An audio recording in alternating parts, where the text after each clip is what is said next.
Okay. Good morning, everybody. Thank you for taking time out of your busy schedules to participate in this morning's LTCT grantee meeting today. We have some people here at St. Mary's, and we have quite a few people online. And thank you for taking time out of your busy schedule. And then I'll be trying to monitor the chat as we go on. But then feel free and everyone is unmuted, so feel free to ask questions throughout the presentation. And I know it'll take quite a while for us to do introductions for every participant. So if I may, I'll just say from the OD people here, we have Eli. Good morning, Eli Sanders, School Health and School Medicaid. Adam Henning, I'm with ODE. I help Sam with LTCT program. Sarah Walker, principal with Northwest Regional ESD, and I oversee our day treatment program. Krista Slaughter, program coordinator for day treatment and sports school district. And Mark Van Homesen, principal for the LTCT programs in Portland Public Schools. Yes, and then we have online, if people want to introduce themselves.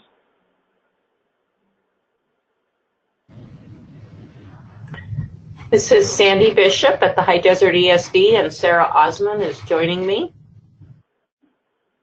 Candace Carter from the Child Center in Springfield. For those that couldn't hear, that's Candace Carter from Child Center in Springfield.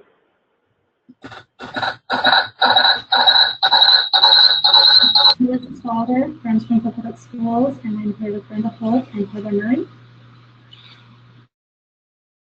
Susan Peck, Southern Oregon ESD. Good morning. Don Dorman from LBO ESD.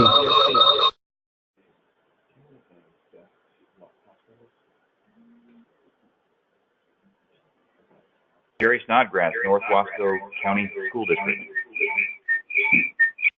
Jerry, after this morning's meeting, feel free to give me a call from 12 to 2:30 to continue our conversation. Will do. Anyone else?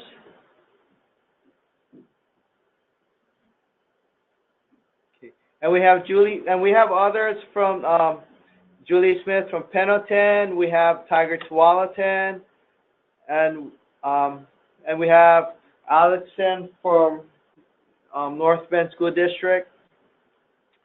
So welcome. And the format for today's meeting is from 8 to 9. We have the tour, and then which was good. And then from 9 to 11 is our regular LTCT meeting. But the first part of the meeting is discussion, our regular agenda type of items. But then the second part is for new principals or new administrators to the LTCT. So those that feel that part is unnecessary, you're free to log off or free to go, because I know you guys are all very busy. So without further ado, and then our very important, do you want to introduce yourself? Hi, I'm Lisa Bates, and I'm principal at Levi Anderson Learning Center. Yes, and thank you for hosting us today. Okay, so here are future meetings. If you could put this on your calendar, because some people wanted to know. These are our next tentative dates: February 22nd and May 17th. And the locations are to be determined, and we'll try to figure out. I'll ask others if they could host us for those at those meetings. Those are our future dates. And these are our agenda items.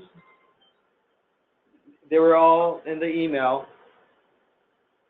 And the contact people for those, and then for those of you that are not on my email list, I have pretty much for LTCT, I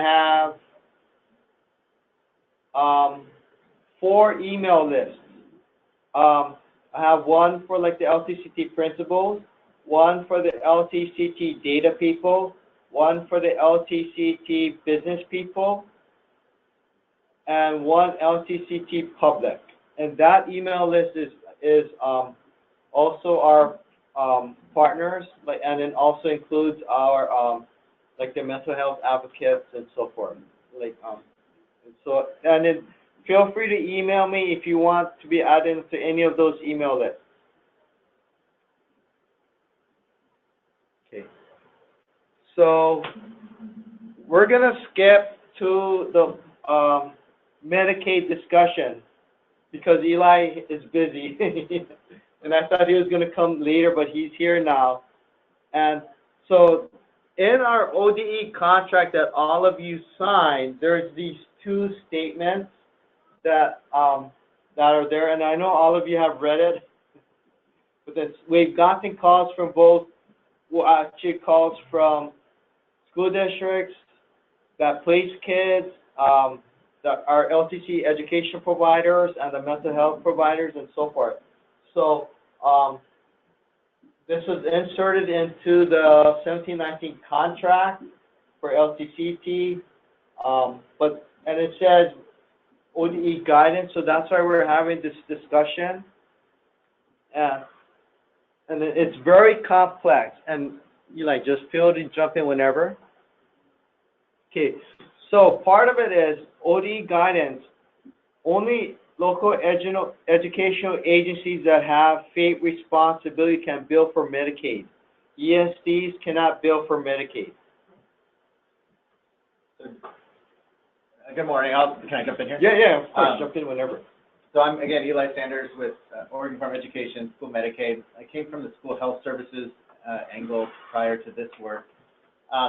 Medicaid's been quite the topic of conversation in Salem, and as well as in some regional areas, as districts are trying to figure out how to pay for that, how to find funding for the ever-increasing cost of health services. And so my role, as well as another FTE at ODE, as well as a couple at OHA, were legislated 2 years ago to start better supporting districts in leveraging funding. Part of that work was clarifying who has the legal standing to bill Medicaid in the state.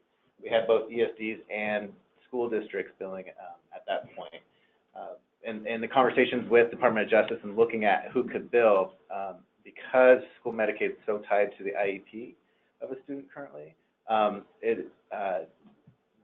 local education agencies that can bill are those who are approved to provide special education services, which are only school districts. So that complicates kind of the general world of Medicaid billing, because ESDs, again, have been doing billing. But I think it even complicates it more for LTCT programs because of the combination of districts providing the education services as well as districts allowing or allocating that funding to ESDs to provide that funding. So, I mean, that's so it is complex. What we're trying to figure out right now is how to facilitate billing, create support billing in LTCT programs. One of the questions that we have is, our LTCT programs billing Medicaid now for students? And let me back up. There's two types. One's the school-based Medicaid billing, one's the community side. So it's very likely that some LTCT mental health agencies, community agencies, are billing from that side, both Medicaid and private insurance. But there's the other side, which is the school Medicaid, which is, again, tied to IDEA services and those that are listed on the IEP. So there's this complexity. Do you have a current list of who's able to bill? The 190. That has changed over time. Like, who's actually allowed to bill? Do you have a current list of what that looks like? As far as who isn't billing? Like, which type of provider? So all school districts can bill. Okay. They have to sign up and become a Medicaid provider, which is kind of there's several steps. I've been in conversation with PPS, primarily because ESDs won't be able to bill anymore, and that cutoff is December 31st. Districts have to step up and say, we'll bill to recover those reimbursements that were going to the ESDs, because the ESD costs will go higher. And in PPS's case, PPS relies a lot on MESD nursing, for one-on-one nursing, for all nursing, but specifically one-on-one nursing, where a lot of that billing has been happening.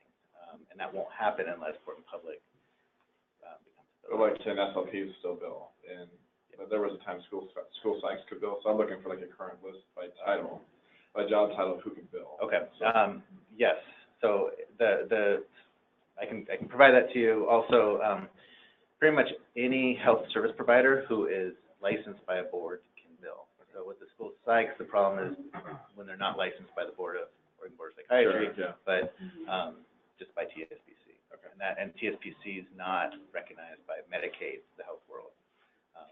Just like the license board of professional counselors and therapists, that would be considered a licensure that is billable. Correct. Like if you worked with insurance providers. Correct. That would be. Yeah, Medicaid will tell you to think about it as if that person could hang a shingle and practice in the community. They would be able to bill for those services. As long as, and currently, as long as those services are identified in the child's IEP, and then you can bill up to the minutes allowed or required by that IEP.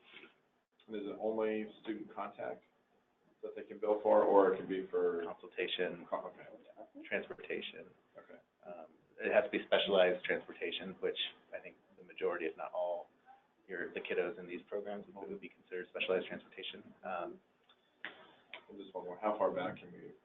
12 months. 12 months. Okay. But 12 months as long as you're a school medical provider. So one of the reasons we've been, again, I'm a PPS parent, alumni, and former worker for PPS, and so there's a special place in my heart for them. And so one of the reasons we've been meeting with folks over there is that as soon as they have to draw the line in the sand, they have to become a provider, and then they can bill.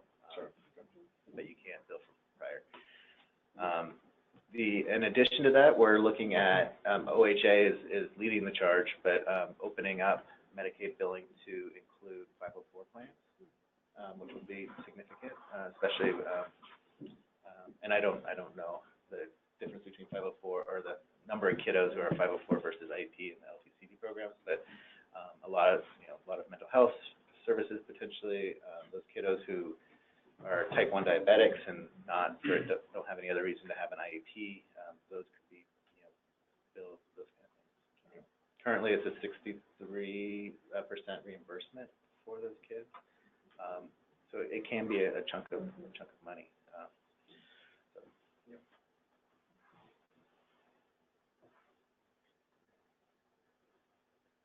And as Eli alluded to, for LTCT funding, it's very it's complex, and because for our LTCT sites, we have a mixture where the school district, where the local school district where the facility resides provides educational services, and we also have sites where ESDs are providing the education. And then we also have a third where, and in the case of PPS, where a school district is providing the services in another school district's boundaries, kind of even that. So what it is so for LTCT, like for instance at St. Mary's, we're in Beaverton School District's boundary. So only Beaverton School District would be able to bill Medicaid because they're responsible for fee, not Northwest Regional ESD. So that's complexity. And then, but we're still thinking of a way, like if the ESD were to coordinate with Beaverton School District, they could bill, but then that would take a lot of coordination. And a complexity, even with the school districts, when school districts are a provider of education, we're still wrapping our heads around, but then PPS is not paying for your school site, your speech path. It's us paying PPS. So should it be ODE asking reimbursement, or is it PPS asking for reimbursement from Medicaid? And that's another complexity because, but then we cannot bill for Medicaid because we're not the providers of fee. We're not the holders of fee. It'd be like if for for Oak Grove, you're meant out because they're not paid from our, but then your speech path, if it's paid from the LTCT grant, can you actually bill Medicaid when because it could be deemed as double dipping, right? So if you're an ESD and only the school district can bill, can the school district pass the funding back to the ESD? Because they're the ones actually doing the work. So can the school district bill for it, but then pass the money back through? That's the question, because like, for instance, but then like, Beaverton School District, they're not even, they're not paying Northwest Regional ESD. We're paying Northwest Regional ESD. That's the thing. Currently, the only somewhat similar, and it's not even that similar program, because there's some key differences, is the little ones, the EIECSE contracts. That so in that case, ODE actually owns or has the responsibility of FAPE, and we can contract that out, and we do. But part of that is by statute and rule, EIECSE is required to bill Medicaid as part of as being a contractee. That money is reconciled at the state level and then fed back into all the programs. There's no mechanism for that with LTCT set up. Currently, on the previous slide, one of those contractual statements is that the money will be put back into the LTCT program, which is, I think, a lower bar to getting it reconciled back into the program, that money is goes back into that. But then begs the question of what would be the benefit or the motivation for a district to bill Medicaid if it's just going back into the program. It's the right thing to do, potentially, but there's not, the district would incur an expense on doing that. So. And I'm going to go into like an example in Pendleton. In Pendleton, they have both where Homestead, it's Pendleton School District that's providing the educational there, and then in Lifeway, there's IMESD.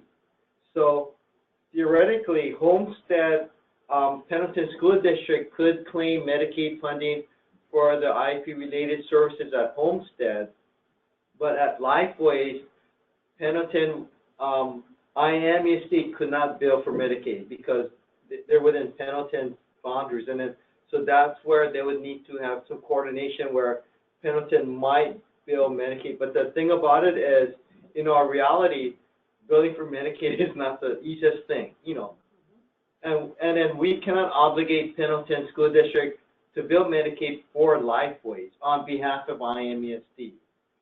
So that's we're just laying it out. That's the complexity of it, and so forth. Do they partner with other school districts as well? So I'm trying to think of, we're in the Beaverton School District boundaries, but we have students from all over. So what's Beaverton's motivation to, am I understanding that correctly, that if Beaverton is the only school district that can apply for those funds? At St. Mary's. Yeah, but there's other school districts that send students here. Right, and that's a good question, because that's where we got calls from school districts that are placing kids here or at other day treatments, because like what it is when school districts are placing kids in day treatment, the mental health providers are charging them, let's just say around number $200 a day, for mental health. So those school districts that are placing kids in day treatment, they're asking for relief or another source of funding, because while they're at the day treatment, ODE is collecting the ADM, ODE is collecting the IDA, and ODE is collecting the Title I deed. So when the kids are at day treatment, that school district is not generating any funds from federal nor state. And so they're saying, where is the source of funding for that $200 a day?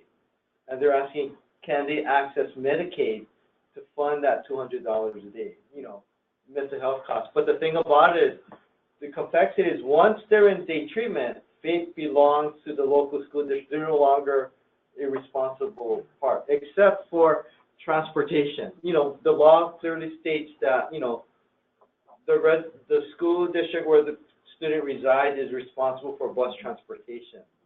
So that's another complexity in it. So,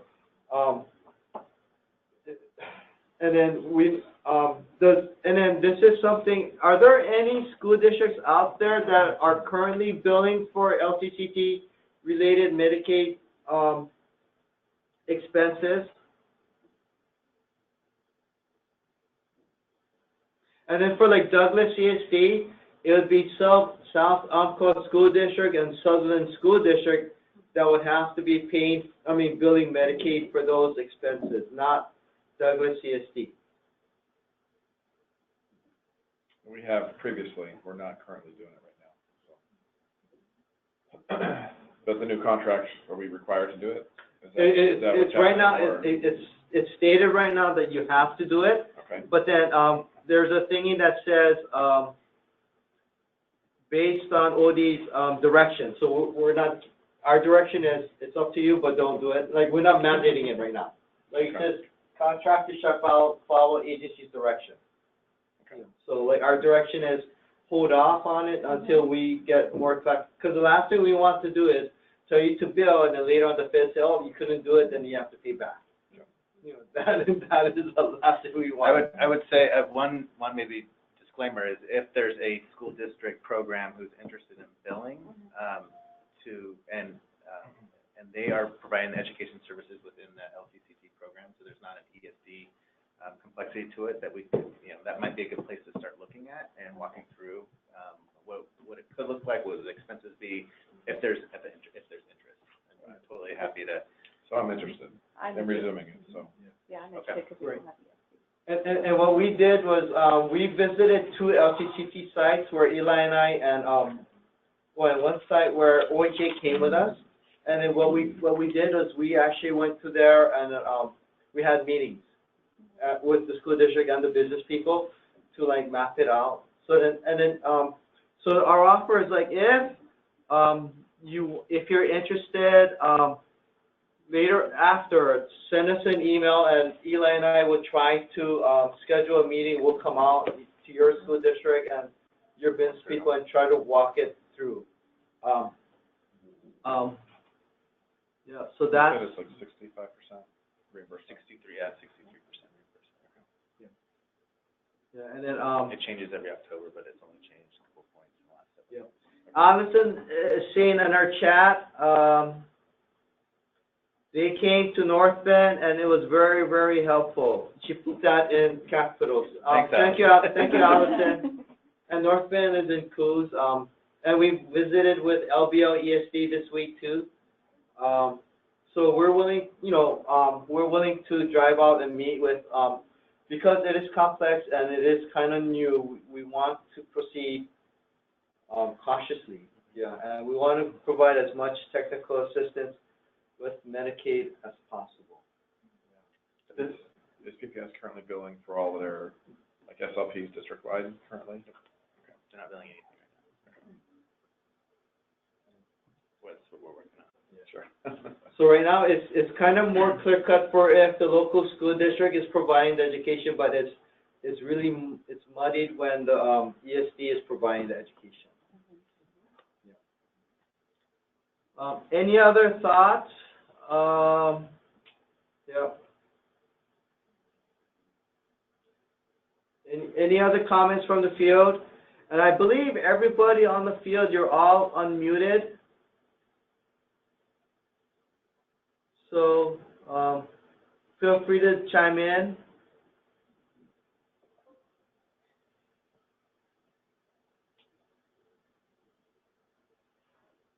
I would just say, for those who are, for districts and ESD representatives, if there's non-LTCT Medicaid questions too, that can also, we're happy to support districts.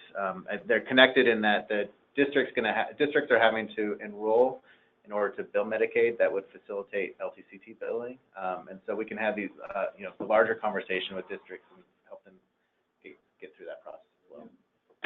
And Eli's contact information is on the screen, his phone number. Feel free to give him a call or email him. And if you're requesting an LTCT Medicaid, include me please, and then Eli and I will try to coordinate our schedules to come out to meet with you and to discuss. And Eli has this long 2-hour PowerPoint presentation for school districts. He does, yeah. And then I have a... Way to sell it. Yeah. And I have fascinating, engaging.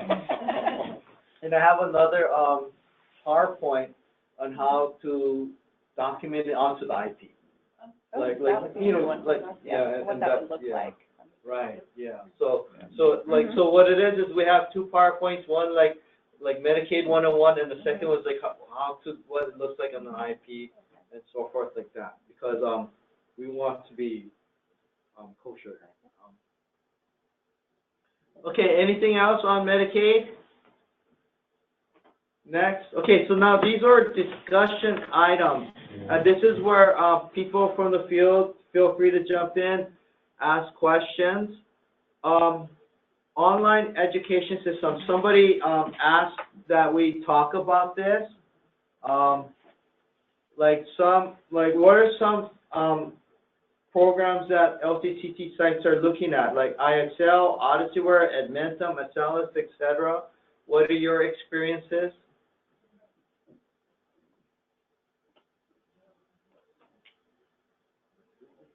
We use OdysseyWare You use for our students. Yeah. Oak especially Grove ones- and Forest Grove uses OdysseyWare. Especially those on standard diplomas too, so they have access to a highly qualified teacher.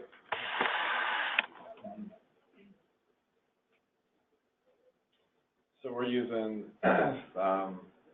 Canvas as the learning management system, and then we've got a couple different options underneath that. Florida Virtual is one that's got some flexibility where the teachers can, like we have an advanced math teacher who's itinerant, where she can kind of build courses. So that's what we're trying to move to for the most part. So. What did you say was the last one was? We had Canvas and what was it? Florida Virtual. Well, Canvas is a learning management system, Yeah. and I will remember the name of the other one before I leave today. So it's Apex. Is the other one.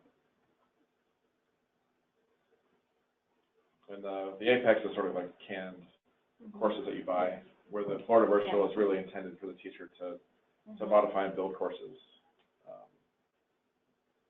And our kids are coming, I mean, like anywhere else, the kids are coming and going all the time. So the ones you can modify tend to work better. So. North Bend has IXL. It works with some students, and some have thank you, Allison. And she said Ingenuity as well, but not sure. And right now, our hope is for ODR5. And Adam, you want to talk about the ODR5? So we are working on an RFI, and I don't know how much you've talked to LTCT about it, but focused on YSEP and JDEP, looking at getting one online curriculum provider that everyone uses. So it makes it so much easier as kids transition from facility placement around the state and those kind of things. But I'm not sure, is that the idea for LTCT as well? To piggyback with that? Right. The concept or the vision is to have a single online system for our students within, because we have JDEP, YSEP, and LTCT, and perhaps even hospitals, because we have kids that go from OIA, into the LTCT, and they go back and forth.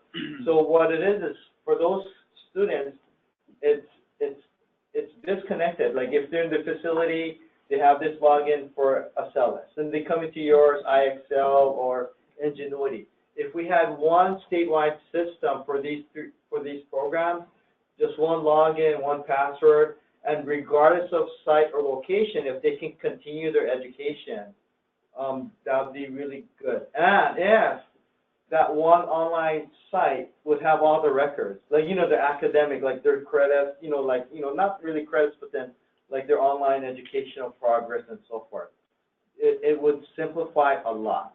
So let me preface a couple things here, though.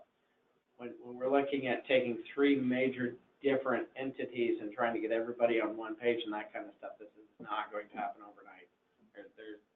First of all, we've got to figure out how are we going to fund this?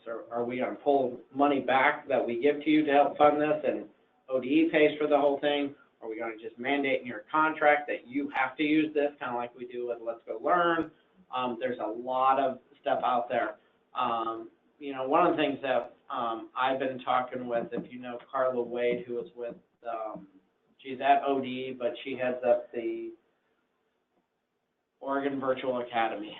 I think that's the name of it, which runs through to ODE. And I've been having some conversations with her to see, is that even an option? Want to look at OdysseyWare and some of the other big ones too. And so we're in the early stages of this, so I don't want anyone to start getting worried at this point that we're going to just bulldoze something on you. But it is a conversation that's going on. Just, you know, and at the end of the day, we're all trying to make things better for these kids as they move through the system. So just in a general sense, the request for information, are you going to expect that there's like an HQ or a credentialed teacher attached to the program, or it's really the kids are literally doing it on their own on the computer?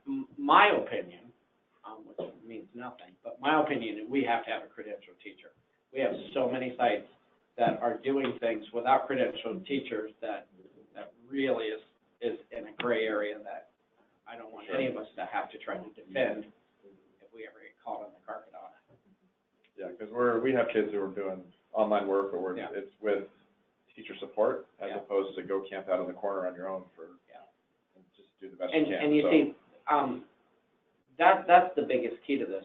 Looking at programs that have got the built-in teacher component is almost triple what just a general online curriculum is, that you have your own teachers support and that kind of stuff. So there's a lot of things we need to get figured out before we get close to. So who do you have involved in terms of trying to figure out some of those pieces on the front end?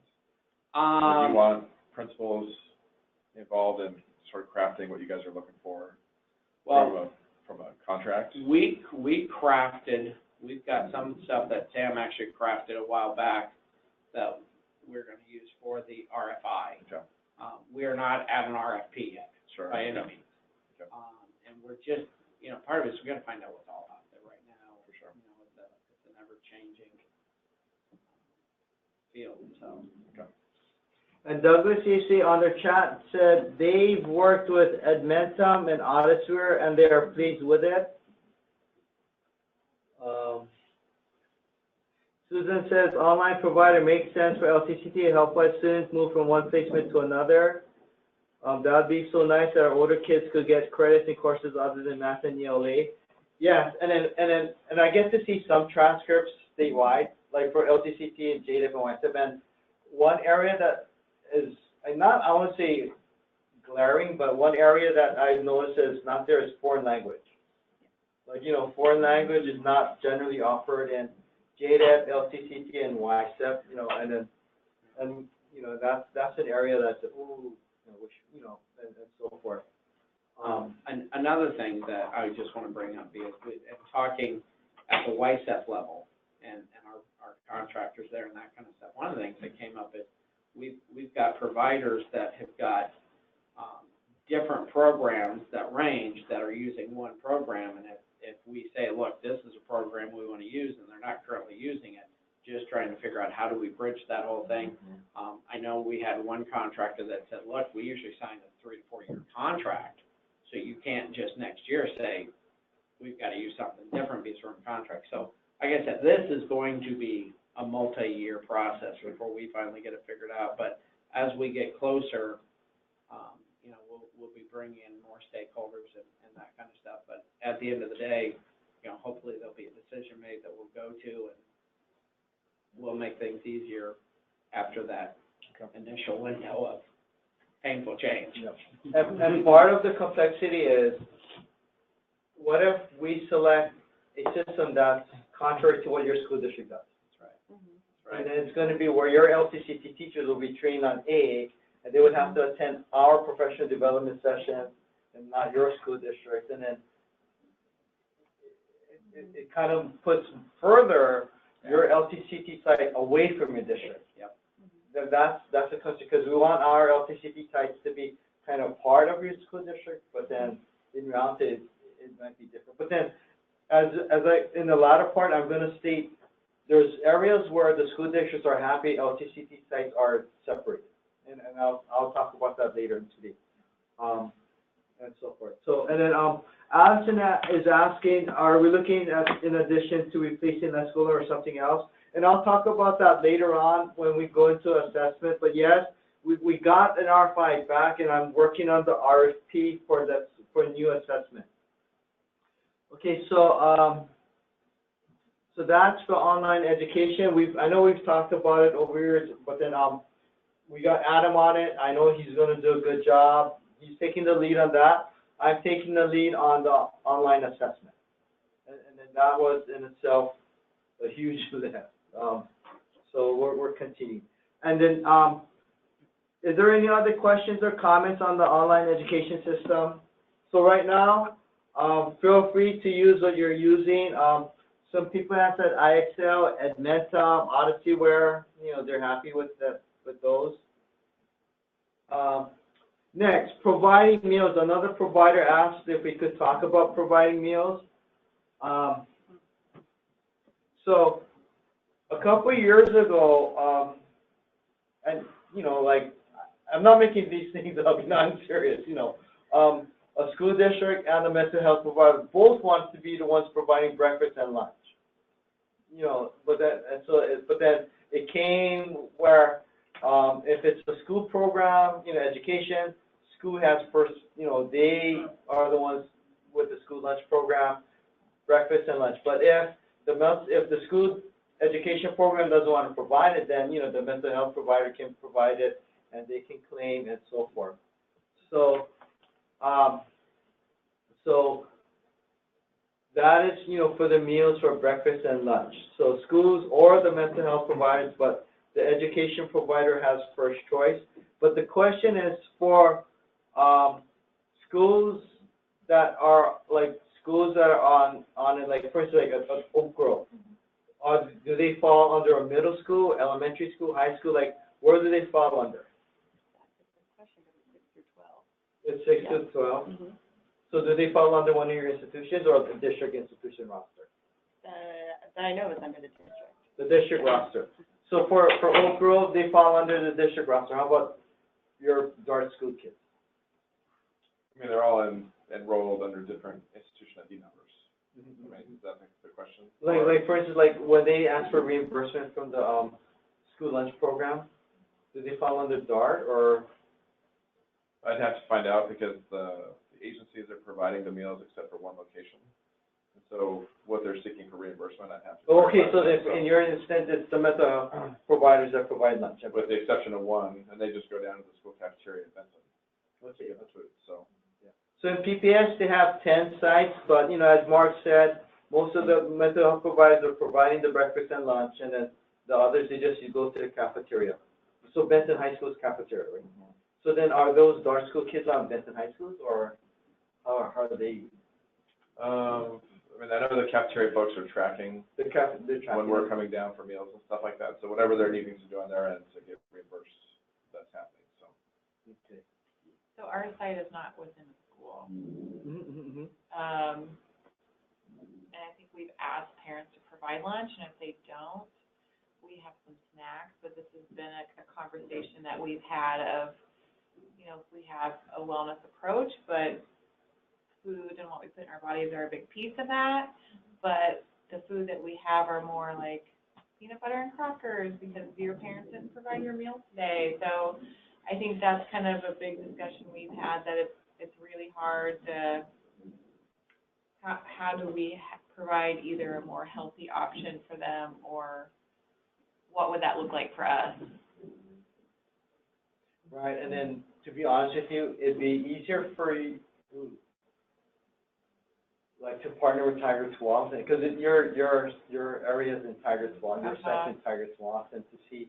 So, but that would be coordination with Tiger Swamp and with one of their schools if they could provide it. And then the issue with that too is they would have to transport the meal. And what does that look like reimbursement-wise? Right, so they would have to be on Tiger Swamp's lunch roster.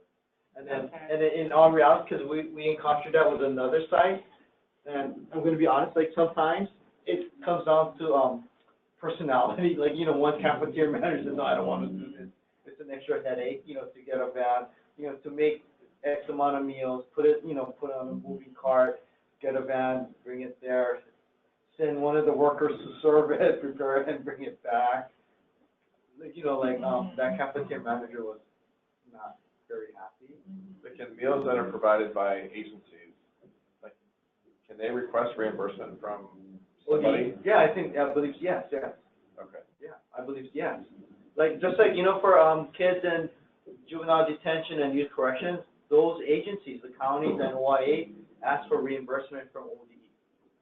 And we actually even fund some of their cafeteria equipment, like refrigerators and stuff. Okay. Who would I tell them to contact if that's not currently happening? We have a food and nutrition person, but I'm pretty sure it's happening. Okay. But I can send out a food and nutrition You would, yeah. contact, yeah. So our coordinating agency would need to take the lead on that. For if they want to provide the lunch. And but the thing about it is they would have to have their kitchen be certified, and so forth. Like, how's the meal? Oh, you guys are residential, so it's a lot easier. We use theirs, so I'm assuming day treatment gets the funding for the 35 kids via the district or whatever. So we're not involved in the meals at all. But they're fed. They're every day, Yes. breakfast and lunch, and they go over here to the cafeteria on campus. So are you at LifeWorks in Tigard? So, because like LifeWorks in Portland at the Nickerson site, the agency provides food. And they provide the meals. Is that what's happening for you guys or not? No, they provide their own lunch, and then we provide supplemental, the agency provides supplemental snacks. Okay, because we have a kitchen at that there's a kitchen at that location, and they prep food for meals on site for the kids. So. And I just wonder if that's a difference in facility. It could be. There's a kitchen already built in. Yeah. Yeah. There's one there, but it's not. It's just. It would be hard to make it probably a certified kitchen. Sure. Yeah. Yeah, I don't know if that one meets certification. Yeah. At the Nickerson location. So. Yeah. Okay. It'd be very hard because it's not close, right? Nickerson to your side, right? No, it would. Yeah. Yeah. So how do those schools get reimbursed for lunches in our students? I believe, as I said, the school district roster, Brian, and then I'll send out a contact for our OD child nutrition program for you guys to contact, So it sounds like it's happening a variety of ways.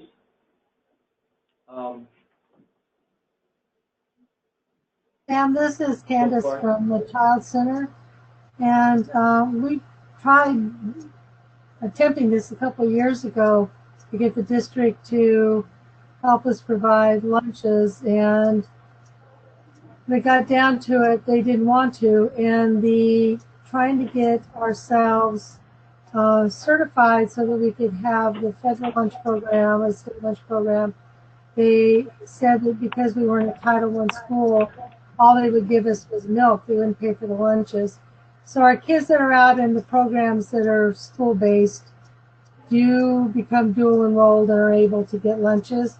But on our standalone campus where we have the day treatment kids, we just had to kind of, pay for it ourselves and provide hot lunch for the kids. But it's, if you remember a couple of years ago, we went through this with other people that were there at the time and came kind of to a dead end on it. So we've been doing it ourselves, but if there's an opportunity to revisit how to get that lunch program paid for, I would certainly entertain that.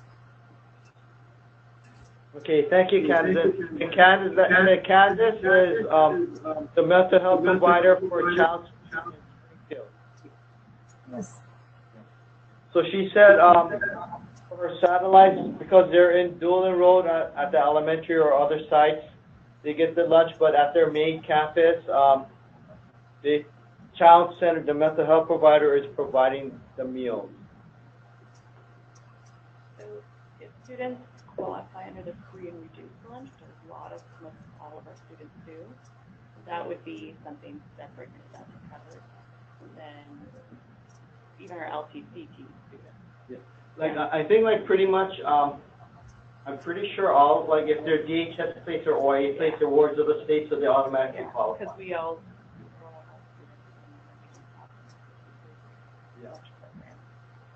then we have Provision 2, which provides all free lunch breakfast for all of our students.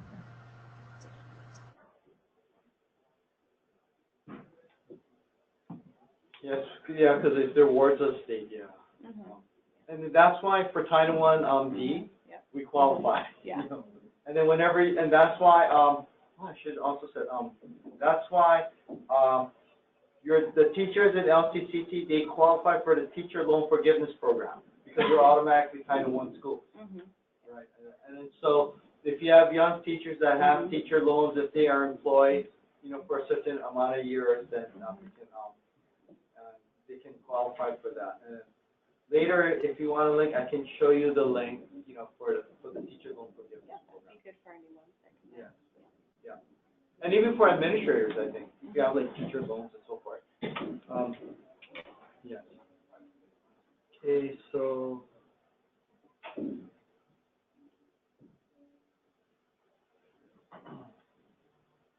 Okay, so someone said, is the school district responsible for meals at red sites also or just day treatment? It's pretty much red sites, pretty much they supply their own meals like the mental health providers do. And then, okay, so this is the thing. I do know red sites and OIE and DH and county, the school lunch program will fund breakfast, lunch, and a snack. Dinner is on them. Like the mental health providers, counties have to pay, OIA provides, they pay that. They can't ask for reimbursement for dinner.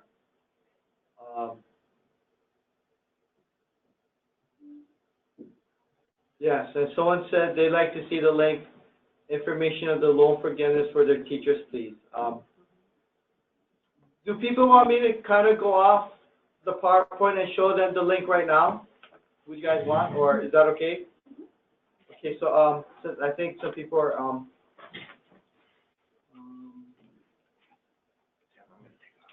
okay, sure. I mean, I think I got your email already. I sent you one, yeah. So I'll reach back out. Okay. Thank you. In terms of those who are eligible, typically sped teachers in high demand areas, which is often math or science, but you wouldn't be eligible for loan forgiveness for your service time as an administrator. It's really for classroom teachers.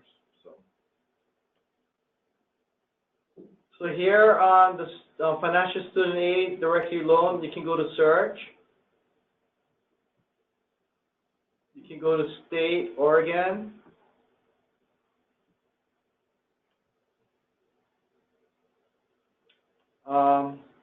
Let's say 17, 18.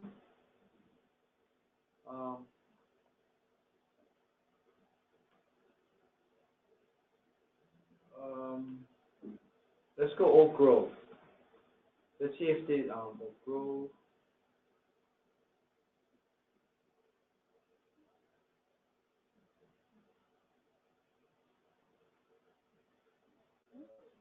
There's Oak Grove Academy right there. Is that your institution number?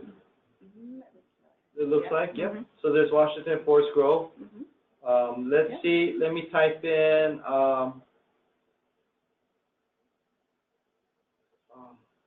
Levi Anderson.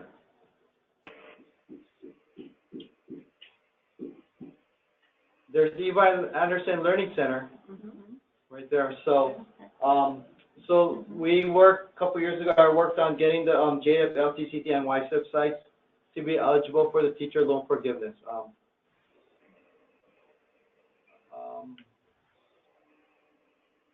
So that that's another incentive for when you're hiring people and so forth.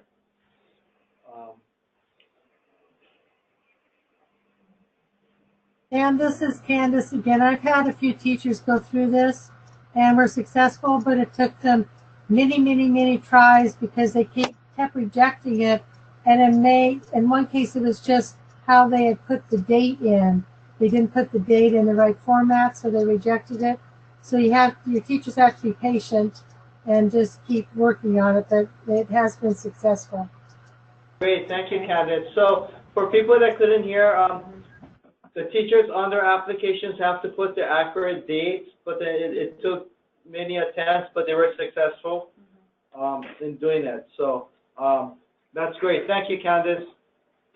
I'm going to go back.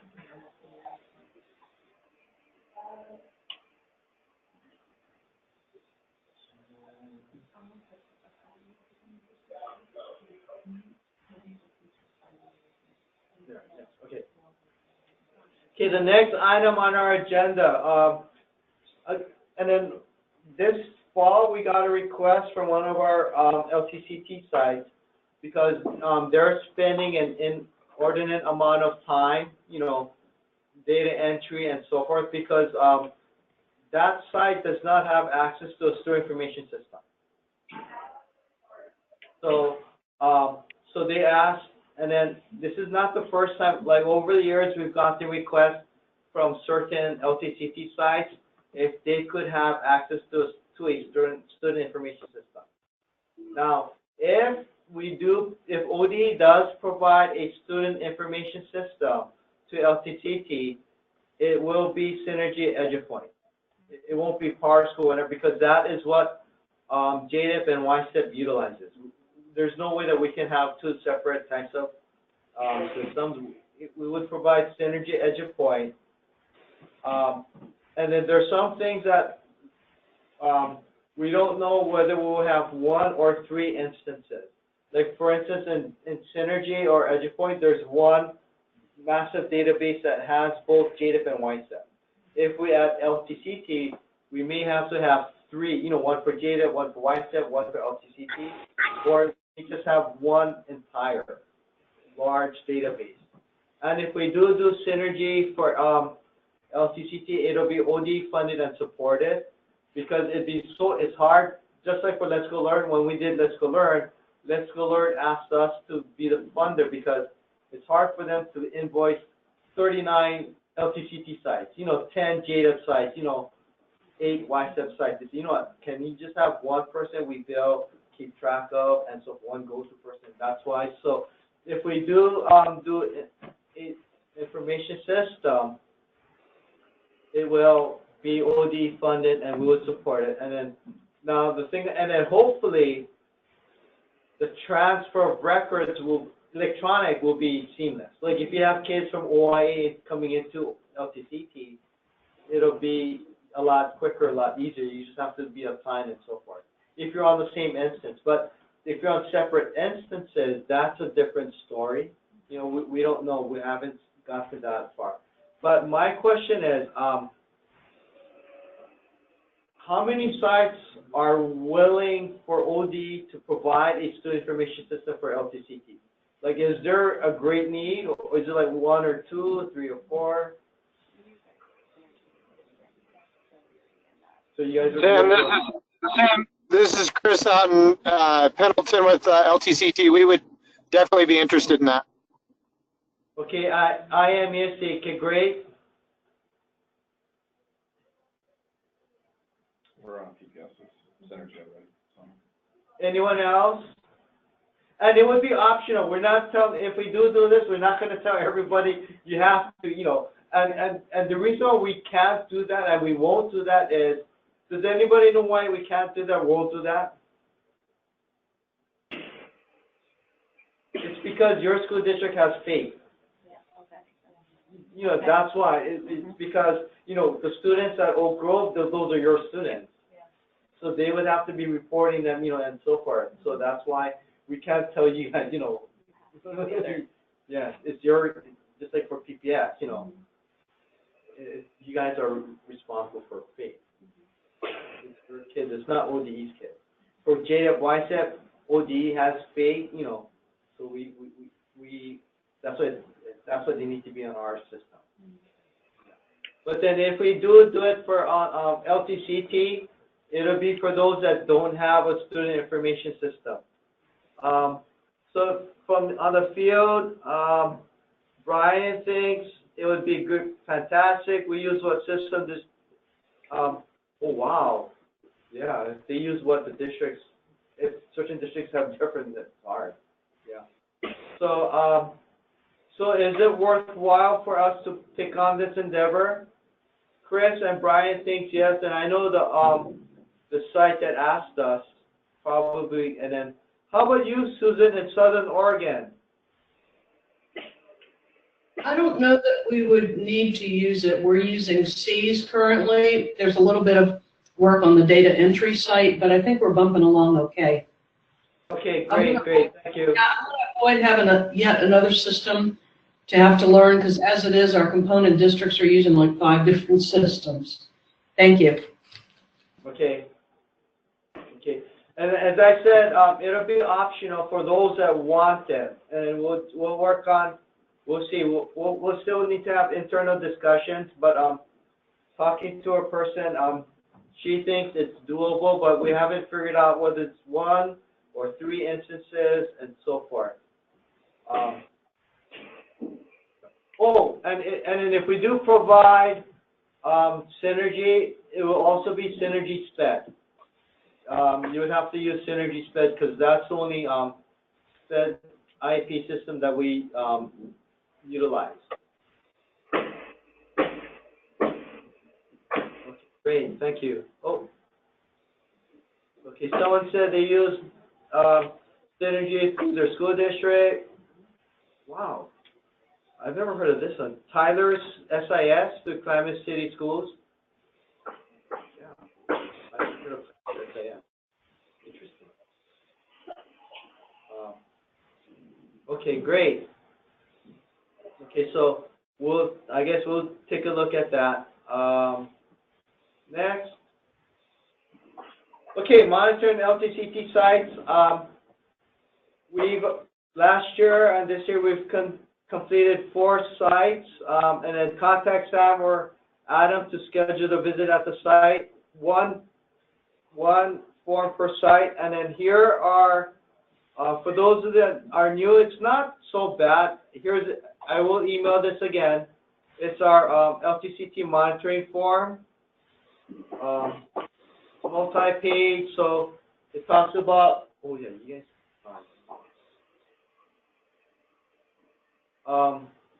There's sections, and you don't have to provide it. We comply, yes, no, in progress, finding comments. So this is what the form looks like. It's not that long. It takes about maybe 2 to 3 hours per site at site because we want it to be there. And I'll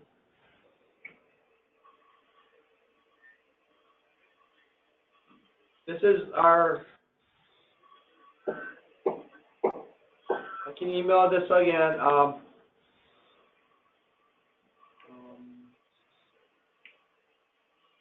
These are the sites that are there. Like for instance, I think for Northwest Regional, yes, Adam does have the day treatment, and Adam does have the 2D Levi Anderson. And the list was divided by whether if there's OIE involvement, and by city. And as you can see, Oak Grove, they completed theirs last year. Hood River, North Bend, and so forth. So if I may, Forest Grove and North Bend, could you talk about your experience, how it was last year? I can go first. Actually, it was a welcome experience, and we like to have transparency, and it was nice coming in, and you have like a pre-conference, sitting down with Adam, and we had our information in our binder completed ahead of time, and then... And that makes a big deal, putting some work into it in the front end. Our previous program coordinator, Cassie Kenny, she did an amazing job on preparing for the visit to make sure that Adam he needed to make an assessment of a program so we can always improve and set some goals for the next couple of years. And then followed by program, our model, access to files, be able to observe instruction in the classroom. It was a very informative, just kind of welcoming experience. It was nice to get feedback in the moment, reviewed our goals for the following year. And then also it's experienced where we absolutely always welcome the feedback, and, you know, even my thoughts with Adam is like, even if it is next 3 years, we don't need to wait that long in order to actually get some feedback on how we're doing and moving forward. So it wasn't like a look for anything wrong. It's always looking for what we're doing well, getting feedback for how we can improve, and what we're looking for in the future. Thank you. Allison, do you want to speak about how it went with you last year? And similar to Forest Grove, Allison and her team compiled a binder that had all the evidence there. It was smooth. They didn't have to run in and out looking for evidence. And it wasn't just Allison and myself. She had her teacher there. She had the EAs, and she had also Carol, the mental health provider, lead there. So it was a multidisciplinary meeting. Oh, unfortunately, Allison's microphone is not working. But I would say Allison said it was a great process, and I had a team of my director of Kairos, partner, and teachers. Yeah. So, but that's not mandatory, but it's good to see. And then the thing about it was, at North Bend, we could really see the interrelationship, the interconnectivity between the mental health and educational. And that's the reason why LTCT is there, is where mental health is intertwined into the school day. And we could really see that. And Allison said we had a notebook put together ahead of time. That helped. Sam is always informative and kind in his approach, and we learned a lot from the process. I think people are learning from the process and going through. So thank you, Allison, and everybody. So I'll continue. So the thing is, we have until June of 2019 to complete the rest. If we don't hear from you, we'll go contact you, and hopefully schedule a date and time, because we have to. It's federal law states that we have to do it once every 3 years. Sam, question. Yes. So this form, did you send out this form as to how to get ready for the meeting and what to have in the notebook? And it takes about 2 to 3 hours. Was it sent out already? Yeah, the form. If you take the form and build the notebook, basically off the form sectioned out. Okay. Can you resend that out? Yeah, I'll send out, when I send out the YouTube link, I'll send it out. Yeah. I'll send it out again. Yeah. Thank you. And the one thing I want to point out that I've done with the sites already, that if there's areas that you don't have evidence or something like that, we have a conversation and we talk it out and and kind of go from there. I just want to stress that it's not a gotcha. It's just coming out and seeing the great stuff that we know you guys are doing, and how can we just keep ramping it up for kids. And then the way Adam and I look at our roles is we're here to support you, to get you your funding, to answer questions, and so forth, to be technical. We're not here to, hammer you or anything. For instance, Brian asked this morning a bus transportation question. He wants to know, does the LTCT site pay for the aid that rides on the bus, or is it the resident school district? And I responded, it's the resident school district that has to provide the funding for the EA that rides on the bus. It is not the LTCT site. Yeah. So because transportation is a responsibility of the school district, and I'll cover that in our thingy today. So are there any questions about the monitoring process? And it's not, don't feel threatened or whatnot. And here's this too, unfortunately. The bad news is we're going to have to revise our monitoring tool. After you guys go through it now, we have to revise it because last May or June, USDOE gave us new monitoring protocols. So, of course, if they give us new monitoring protocols, then we have to adjust our monitoring protocols to meet their monitoring protocols. So, but it's not drastic changes, so don't worry that you're, because the one thing that I have to say, talking with Krista, is, they put together something that will be very useful as we go through multiple monitorings. They put together a binder that they can continually update and things like that. So, you put a lot of work into the first one, but it just kind of sets the stage as you go down the road, so you don't have to do so much initial stuff at the beginning. So.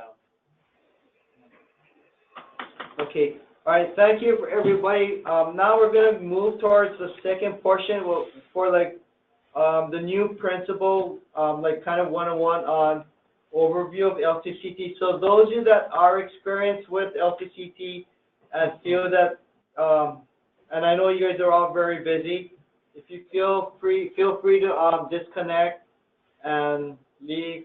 My feelings won't be hurt. Okay, thank you, everybody. So,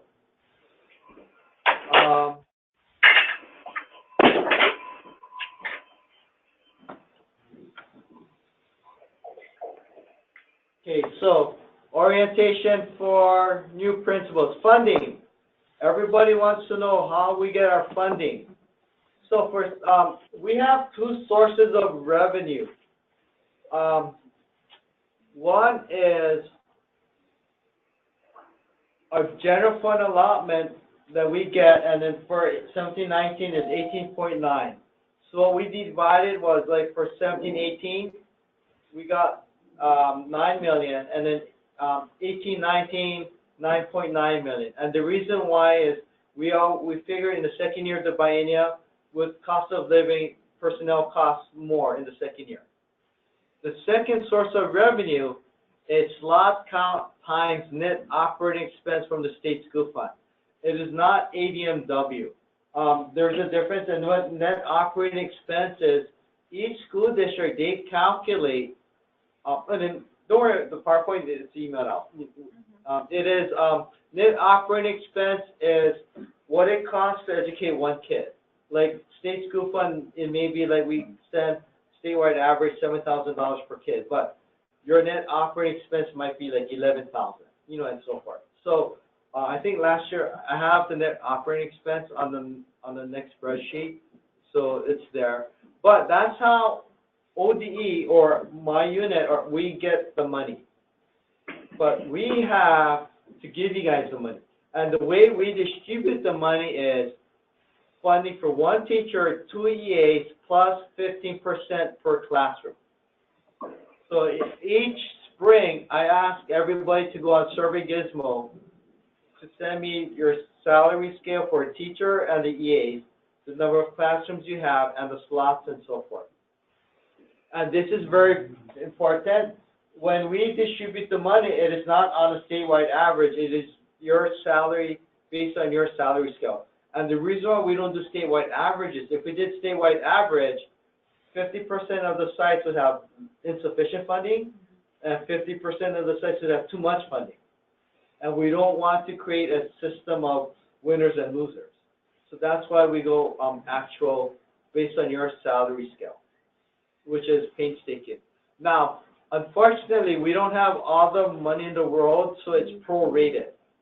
So we have, like, based on all the salaries, I think this year it's at 77% that we fund. It's not there. And then we still have the option of emergency fund requests. So if there's emergency funds, like unexpected emergencies that come up, feel free. Like, for instance, at your site, Oak Grove, a couple of years ago, a young child was placed in your facility, and your facility is for older, and then so they asked for supplemental funding for an EA to be a one-to-one for that young child, and we said yes, most definitely, for the safety of that child. You remember that? Were you there? Yeah. So things like that. So that's the emergency fund. Like when there's unexpected costs that come up, that's beyond the grant. You know, and like for instance, like if you have a computer lab, there's a fire, then you have to replace like 17 laptops. You know, that's unexpected. But if it's a regular 3-year refresh, that is not. You know, that you would have to use the regular grant funding. And unfortunately, another one, like another instance was, which was really, really bad.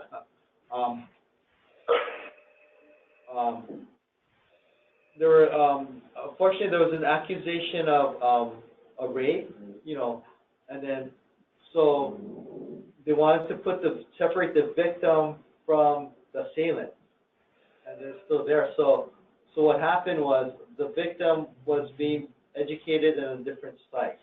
So they asked for additional funding for that support, and we provided that support. So those are some examples. when the emergency funds come in. Now, for ADM reporting, this is very, very important.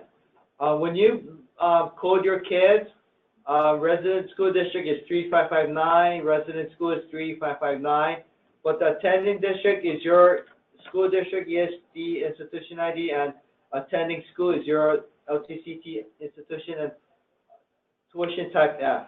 Now, if we don't adhere to this, I don't get the money from state school fund. If I don't get the money from state school fund, then I can't send you the money. So that's why this is critical. That's why I memorized 3559, and JDET YSEP is 3477, 3476. You know, those institution numbers are very critical. Any questions on this, on funding? And I'm actually going to show you, but I'm not going to email it out. I'm going to be honest. The Excel spreadsheet that I use to calculate the contract amount. Oh, this one is later on.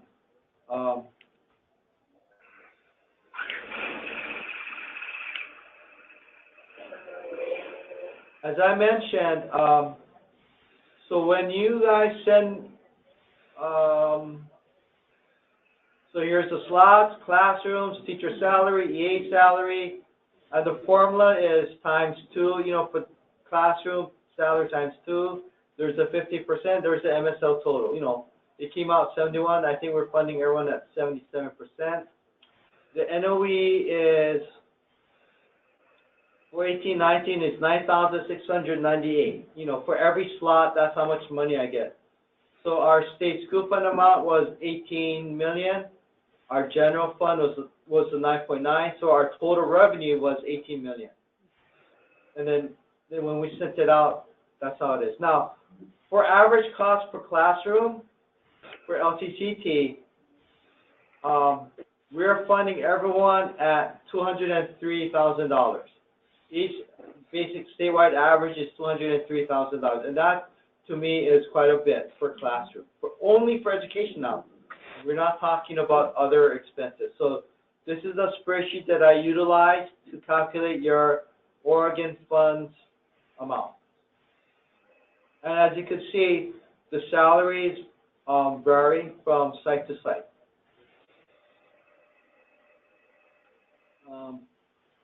Are there any questions from the people participating remotely?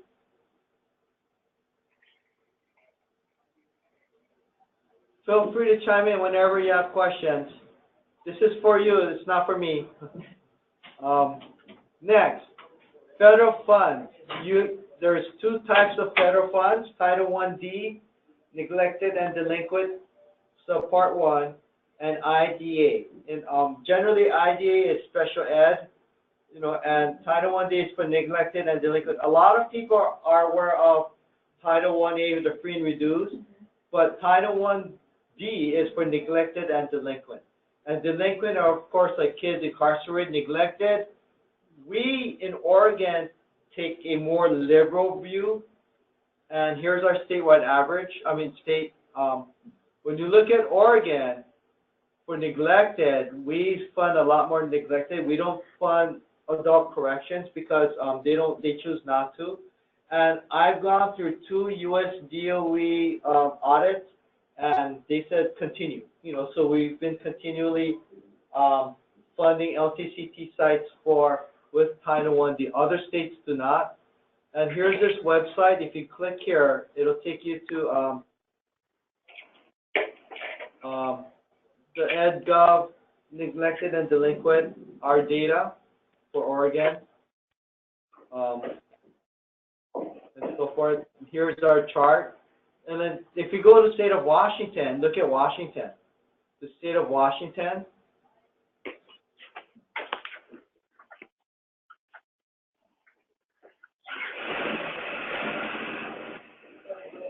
They don't fund any of their neglected facilities, but they list them as other. And then if you go to, anybody want any site? You guys want me to, any state?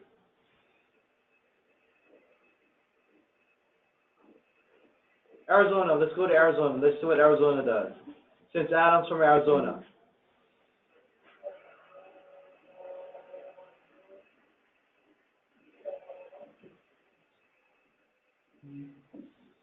Tammy, no, it's not showing up here.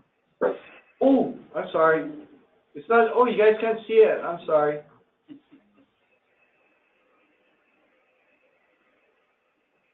Oh, I'm sorry. Arizona. Yep, they don't fund any neglected. And they do detention. How about Hawaii, since I'm from Hawaii?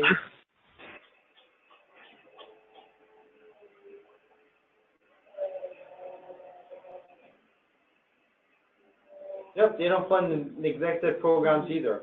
They do a lot about corrections and juvenile corrections. So OD has taken a liberal view on federal funding for Title I-D, and which has been okay. We've been doing it all this time, so which is great.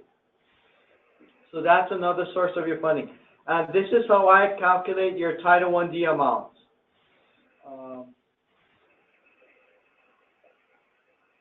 I'll ask for your IDA. I get your December 1 SEC count.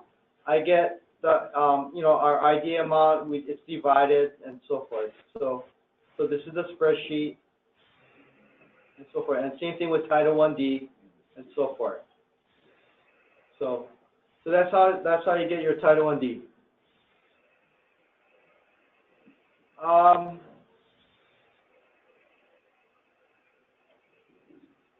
Okay, I saw a chat question come up.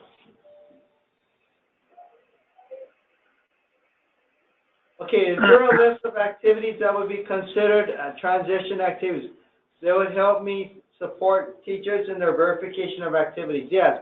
So 15 to 30% of your Title I-D funds must be for transition or reentry. And then we send out a transition toolkit that NDTAC has put out.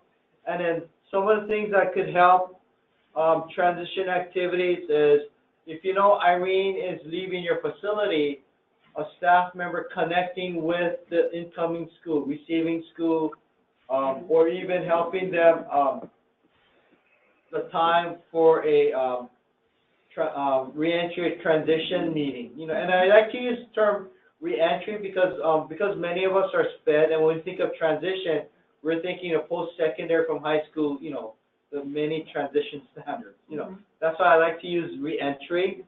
So those will be like the reentry activities. And also another reentry activity could be helping them secure identification cards. Some of them may not have like either any ID if you have older kids, and so forth. And also housing or job placement and so forth. So those are some transition activities, that could help.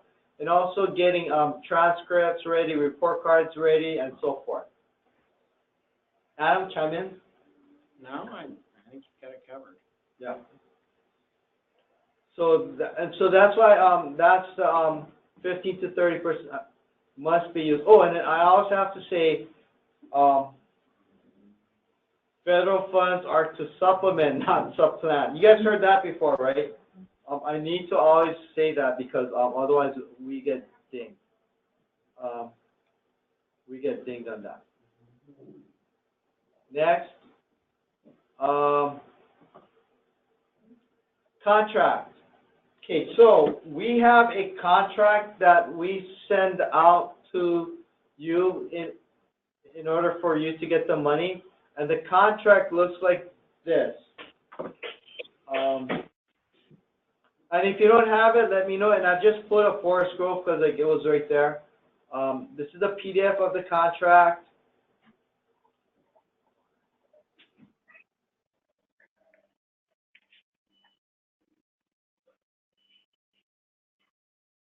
The first part is basic legalese language, but the main part is the statement of work, Exhibit A talks about what you're going to do and so forth. And then exhibit, later on, talks about the finance, talks about the reports that are due, and so forth. Part B is the fiscal, legalese language. But basically, Part A, that's what you have to really pay attention to. Well, you have to pay attention to everything, but these are the ones like, you know, adhering to Division 22, Division 15, OERs, and so forth, service plan. And if you don't have it, email me and I can send you a PDF of the contract and so forth.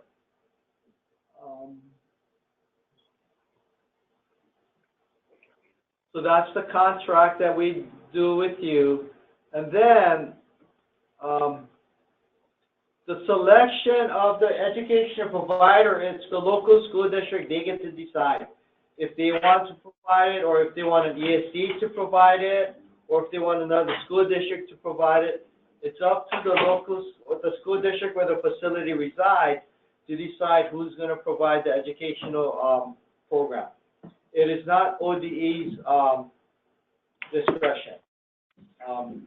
So if Beaverton wanted someone else or whatever, they could. And we normally send amendments out to add funding. Like, what we normally do is the contract is only for first year and second year. Amendments are coming out. There's some hiccups, sorry. So hopefully you'll get your LTCT amendments with federal and Oregon funds coming out shortly, in about 2 weeks, hopefully.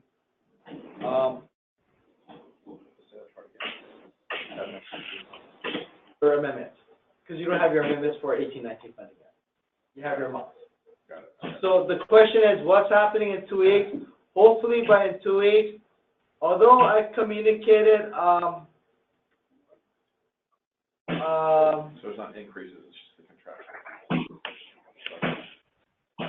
the money I emailed out, like your federal amount and your Oregon amount, but it hasn't been legalized, formalized, or into the contract.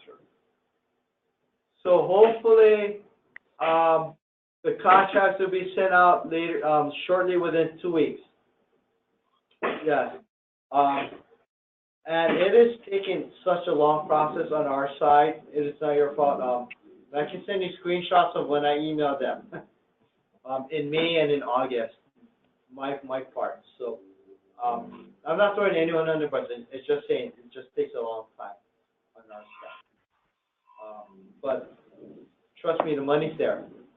I don't think I've ever stiffed anybody, right? Did I stiff anybody? Anybody on their money? I don't think so. Next, special ed monitoring. In addition to the monitoring that we do for special ed, you have to participate in the system performance and review improvement.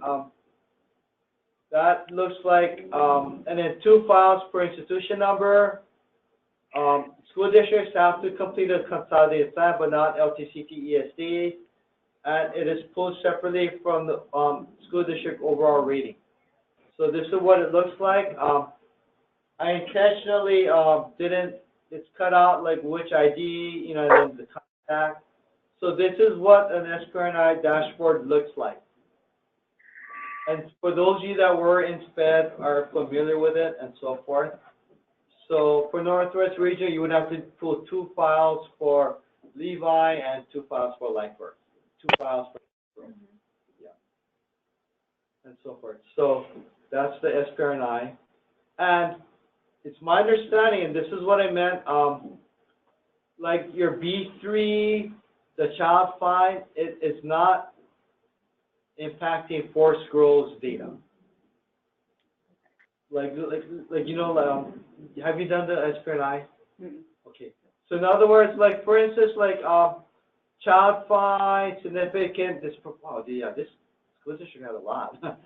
You know, like you know, that school that your school district would not be impacted. It'd be that data would be Separate yeah from the actual district. Yeah. That makes sense. yeah. Even your OAK scores, Mm-hmm. like SPAC scores. Yeah. They are not because if you put it as resident district Forest Grove and resident school, then it would impact. Because resident district and resident school is LTCT, it comes to us. Okay. Because it'd be very hard, well, I wouldn't say hard, but it may be unfortunate or unfair for Forest Grove to be impacted by these state police kids. Yeah. Just like for Beaverton to be impacted by all the kids at Levi Anderson, it's not really fair, you know. And let's be honest, I don't think these kids will be the ones with high exceeding, you know, and then it could impact. And then, so a question is, who identifies the files? You do. Unlike the regular SPRNI where the files are pre-selected by the system from the December 1 child count, LTCT, JDIP, and YSEP, the site can select your own. So select a file that you've had for at least a year because of the high transiency rate. If we selected the ones from December 1, it'd be very difficult, you know. You'd always be replacing. Everyone has to do 2 files except for Portland Public Schools. I should have put that in. And I don't know if I want to advertise it. It's because Portland Public Schools has 10 LTCT sites. Then they would have to do 20 SPRNI files. When in relation, Portland only has to do 40 for the whole district-wide. So it would not be proportionate. It wouldn't be, it'd be like, that would be like total 60, you know, and then like half of the files coming from LTCT. It just wouldn't make sense. So I'm pretty sure for Portland, you only have to do 10. Yeah, not 20. That makes total sense, but you only have to do 40-something for the entire district. They're the only ones.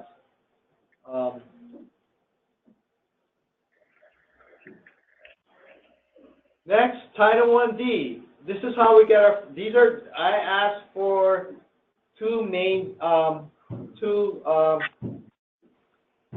things. Child count. This is really huge. The first step is I'm going to ask everybody to send me their enrollment data for these 6 dates. Then once I have the data from everybody, I will select the date with the highest enrollment, because the law states that the state agency can select any date from January 1 through December 31st. So of course, I'm going to select the date with the highest enrollment. Now, it's impossible for me to ask everybody for all 365 enrollment dates. You know, so these dates are selected.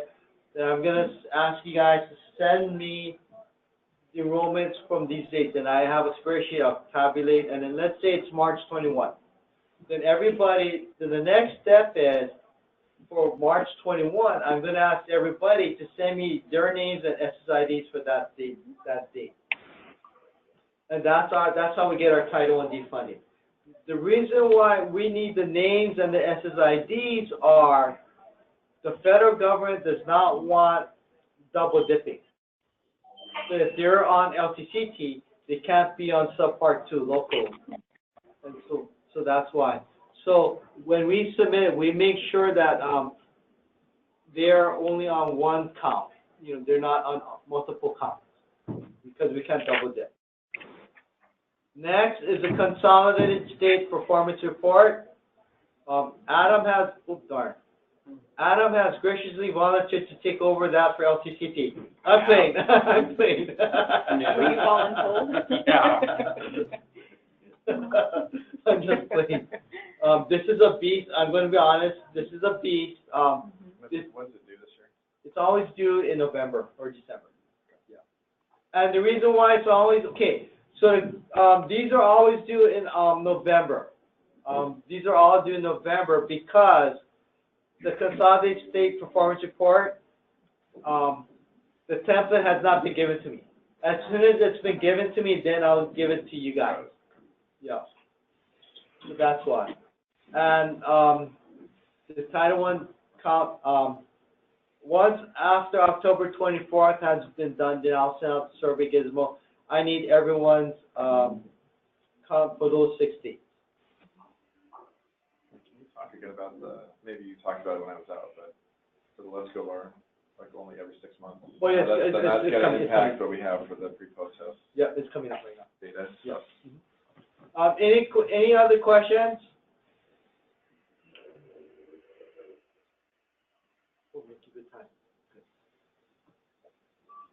Okay, assessment. Okay, so here it is. We are using Let's Go Learn. It's system-wide for JDEP, LTCT, and YSEP. Now, the rationale, the vision was because every site were using their own assessment. You know, kids were leaving one facility and entering another, and they were saying, "Oh, I already took a test yesterday. I can take another test." You know, because federal requirement says pre and post. So Fed said, and there was no online centralized bank where you could look up, you know, if a kid had history. So a couple years ago, we did RFI, we did RFP, and Let's Go Learn. They were selected.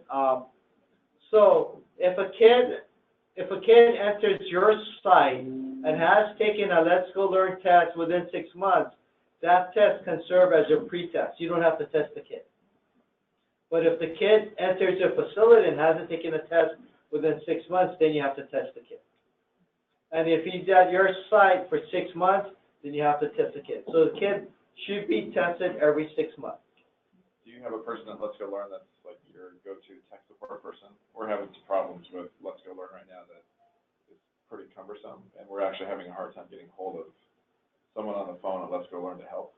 Our tech support person will only be able to give you logins and passwords. So now I'm not talking about ODE person, but a Let's Go Learn person. I have on the wall. Like I can see you. If you can, yeah, because we're having some problems right now. So.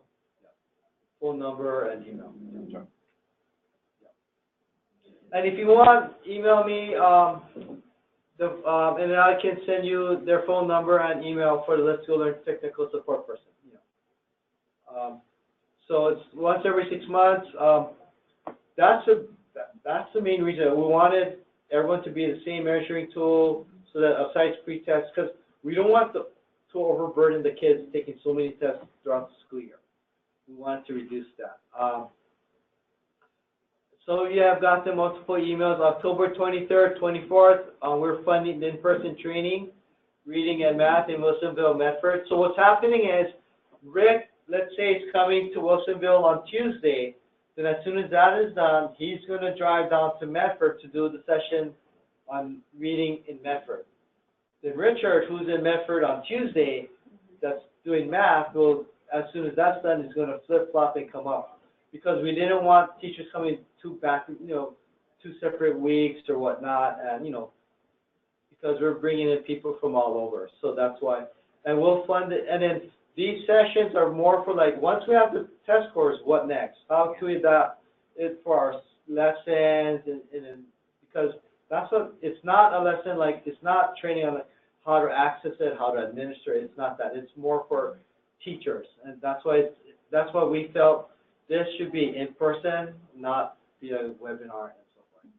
And we're spending quite a bit bringing them up from California and so forth. And we'll pay for the transportation, meals, and hotel. But then not the lunch at the sessions, because we're going to order the lunch. Okay. Yeah. Now, if we had someone in mind and we haven't signed up yet, we just contact you. There's actually a link. There's a link. Oh, because I know I've gotten the email, and of course September's been crazy. So yeah. If I use the link, and then I can sign them up. Yeah. And then billing would be through. No. So what you would need to do is on that survey link, yeah. I'm asking you how much money you need. Okay. And then, like, if you say 200, then in EGAMS later on, I'll put into EGAMS 200. But then if it's actually 186, you just claim for 186. Okay. Because it depends on, if it's Wilsonville, they can just, it's the travel time. They have it during their day. Yeah. Right here. But if they're going to Medford, then that would be transportation and hotel for them. Yeah. Yeah. Hopefully they'll go to Wilsonville for phone school. Yes. I know, right? Well, and then also, we'll also pay for substitutes. Oh, okay. Like, if your teacher needs a substitute, we'll pay for that too. Okay. Yeah. So are you guys willing to pay for local people for lodging? I mean, if they're thinking, hey, great, I can just go to Wilsonville and stay the night even though I live in Portland, like, what are your expectations around that? The expectation is you would, I think the email said you have to follow your school district's policy. Got it. If your school district says, you know, no, then no. But if you're within 50 miles, we're not gonna pay for lodging or something. Okay. Yeah, right, you have to follow, and just like your reimbursement rate for, like, some school districts, for the per diem, you have to submit receipts, some school districts don't, you know. You have to, you know, for the dinners and so forth. So, yeah, you would have to follow your school district's policy, because, theoretically, you're paying it, although we're paying you, you know, and then, yeah, so, If I don't have like a taker just with our teachers and their structure and their needs for the classroom and other training, would, as an admin or principal, be eligible to go and then provide training? so let's go there. Yeah. For this? Okay. Yeah. All right. It doesn't matter, but we just don't want like a secretary to come, Oh, like, you yeah. know, like a data entry person, someone that knows, that is gonna understand, Understand the system. like, or like understand pedagogy, you know, and so forth. It's not, yeah. And then we got an RFI, I'm still working on the RFP for the assessment for Let's Go Learn replacement, and hopefully it'll be done. And if we do get it, there will be overlap. And what I mean by overlap is, we want the new assessment to be active and online in April of 19, so that if there's any kinks, we can work it out. And also, the professional development will happen before, because we don't want it to start July 1. You know, because like, our kids are always here, you know, so there's going to be some overlap. So that is still being worked on for Let's Go Learn. Oh, and then for those of you that are unaware, Let's Go Learn has the leading edge. So some sites use it, some sites don't. We are funding that, and the thing is, the kid can access the leading edge for 1 calendar year. Like we're paying for that. So then if they go from Portland to Oak Grove, you know, they can still access, you know, because it's internet-based and so forth. Leading edge is for 1 calendar year, and we pay for that. I think it's like $25 or $45 per lesson, per course. Yeah. And the reason why we purchased Leading Edge was a couple of years ago, Dr. Tom Tinkler, who's our math psychometrician, because we have to verify, is this a good thing or not, you know, and then he verified Let's Go Learn is okay. And he identified that his recommendation was for us to purchase supplemental material because kids were showing gaps. And let's say, like the crude example is like, let's say a kid was in Algebra 1. He tested Algebra 1 level, that's great. But he may have been truant or whatever, so he's weak in fractions or strong in decimals. So he said, purchase something where the kid doesn't have to go through the entire course. He can just take a unit on fractions or a couple, you know, and that's what Leading Edge is for. It's supplemental for, like when you look at the, I think the score reports will recommend what Leading Edge course to take and what lessons to take. So that's why we purchased that. So that would be if I had a student on Leading Edge in the 2016-17 school year. Are they eligible again this year, for the calendar year? So they can renew that eligibility. So they're not limited to that one. It's just that we would have to pay for that course again. The second time again. Yeah. Okay. Yeah. So it's like $45 for the 16-17, but then if it's still in that curriculum for next year, then we'll just have to pay for it. So it's because what we didn't want was we didn't want him paying $45 at Oak Grove for 3 months and going to Portland for 4 months and paying another $45, and then going to like Levi Anderson paying another $45. We just want one license for 1 year statewide. And then they said, yeah, okay, that sounds good. Yeah. So that's why we bought Leading Edge. And that's the thing. And then people in remote, if you guys have ideas or thoughts on how ODE could better support you, you know, let us know, and then we'll try to see what we can do. But we can't, you know, we have our limitations too. Like, we can't send teachers to you, you know, like things like that. But like, if there's thoughts that you feel that system-wide that we could do things to alleviate some of the burden, let us know. That's why people ask about the student information system, you know. And that's how we a couple of years ago, we did the Let's Go Learn because, hey, this is such a burden, you know, and so forth. Oh, and then Is there definitely going to be a different assessment going forward? no. Or Let's Go Learn could get the, Yeah. they could actually get the contract again? Yes. Okay. How many applicants do you have? Or have you opened it yet for companies to apply? 6 or 7 companies responded to the RFI. Okay. We didn't send out the RFP yet. Okay. And then, I think it's public, but I feel like MAPS submitted, they responded. MAPS is measurement of academic progress, you know, But keep in mind, just because they didn't apply for the RFI does not mean that they can't apply for the RFP. yes, that's a So, good point. You know, the RFI was just to take the temperature and see what we were looking at and that kind of stuff. But with the RFP, you could have 3 times as many people apply. Yeah. Even EAR, who does SBAC, they applied. Oh, really? Yeah. So that'd be cool. Yeah. And I don't think Pearson or College Board applied. Okay.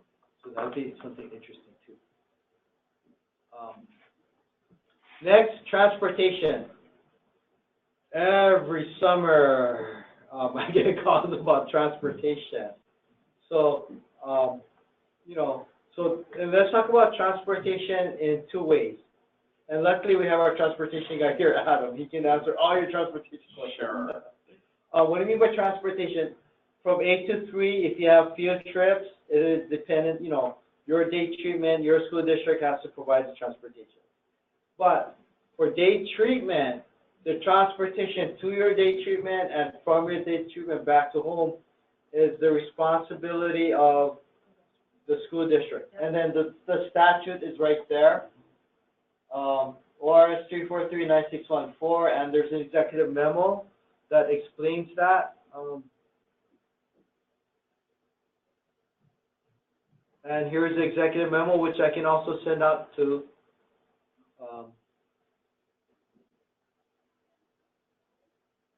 and this was, here's the executive memo. You can find it on OD's website, and it was from HB 2501.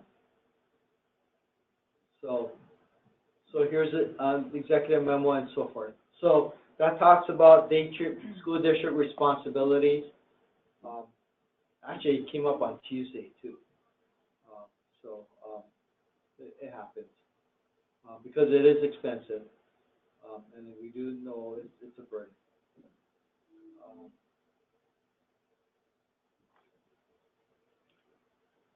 And then that is the quick 101 on about LTCT.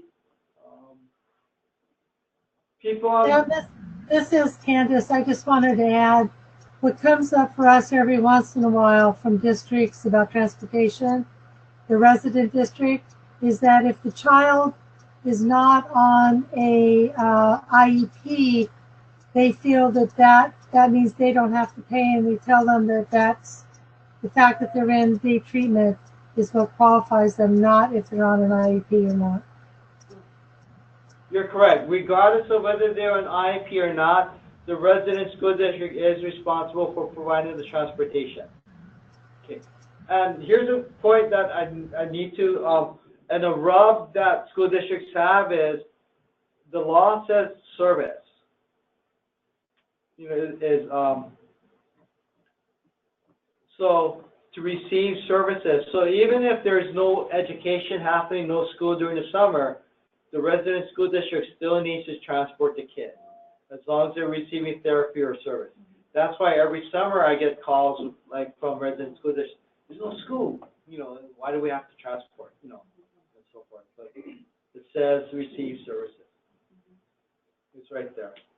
And I think the numbered memo goes into that, I believe.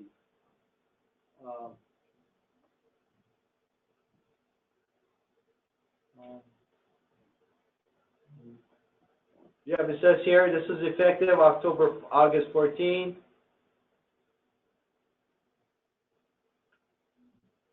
See, if the student is scheduled to receive services beyond the normal school year, it is to be provided by the school district. Yeah, so it's clearly right here. Yeah. So some school districts are not happy with it, but the law is the law. I'm serious, you know, it's like, they're not happy with us. But now I got Adam, thinking I can definitely Adam.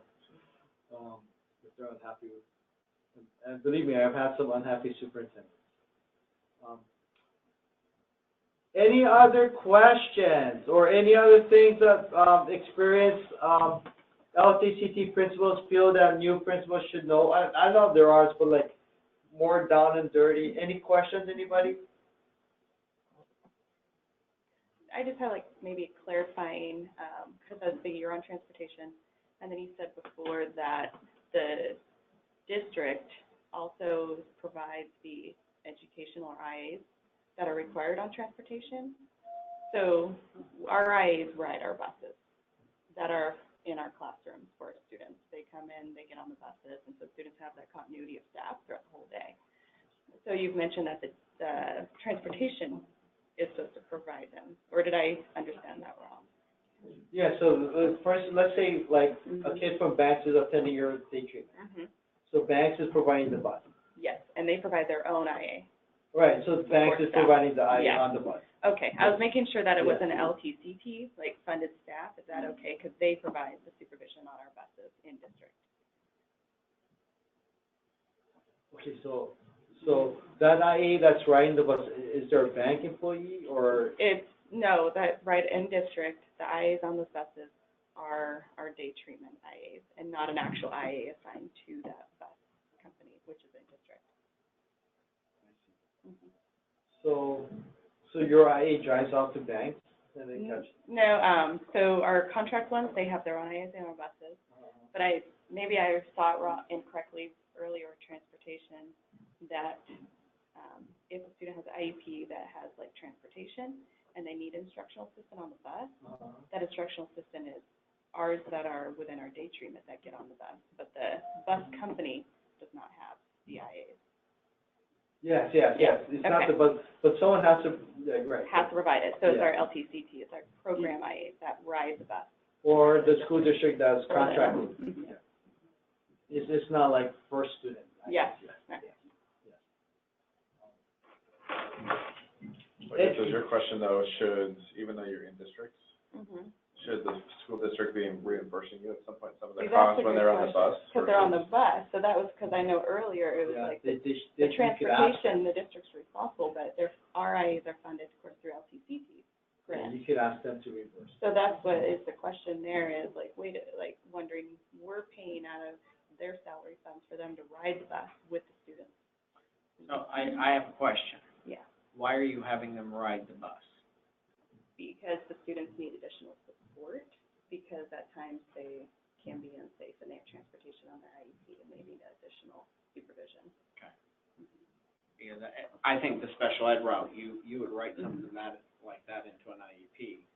But for these kids, how do you document that? Yeah. And that's where you run into a rut. But, sounds like it's working right now. Yeah.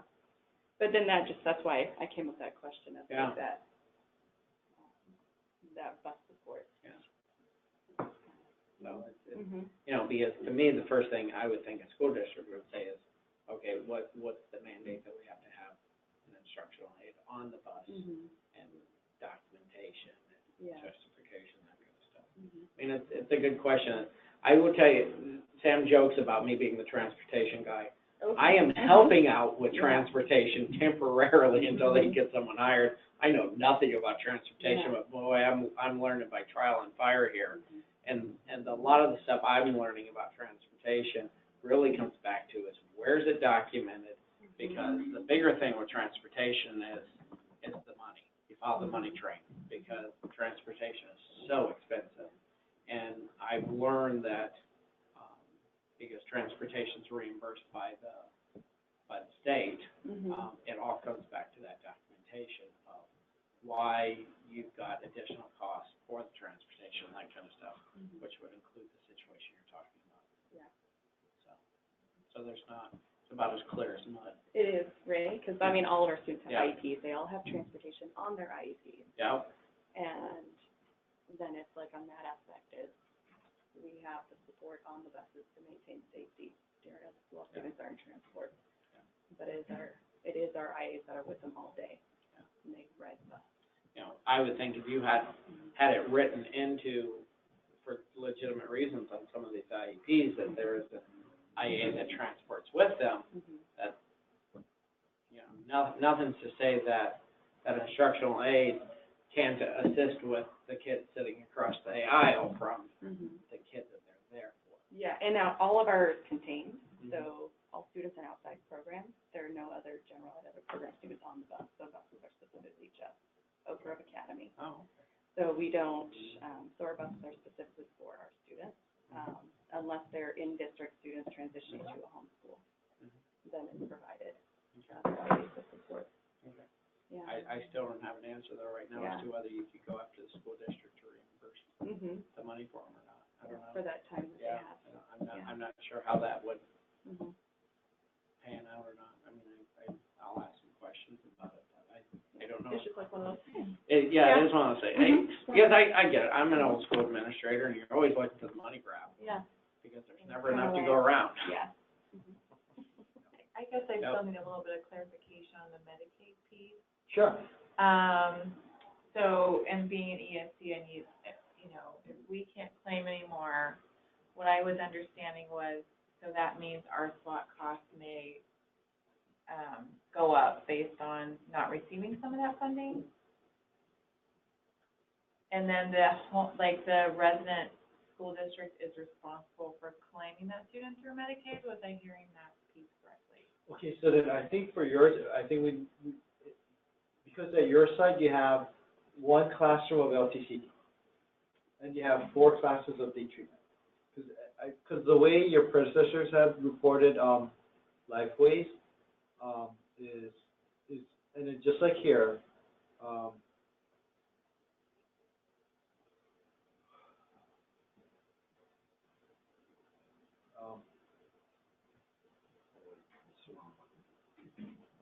Northwest Regional, there's like your, I know you have more than one classroom there, you know, and then here there's more than 7 classrooms here. Yeah. So Northwest Regional ESD is only claiming those 8 total. Okay. They're not claiming all of the LTCT because so what it is, you have a mixture of LTCT and you have a mixture of day treatment, where the other non-LTCT classes are Northwest Regional ESD program. Yeah, okay, so maybe so the county plays kids that are in our program are the long-term care and treatment dollars, is that correct?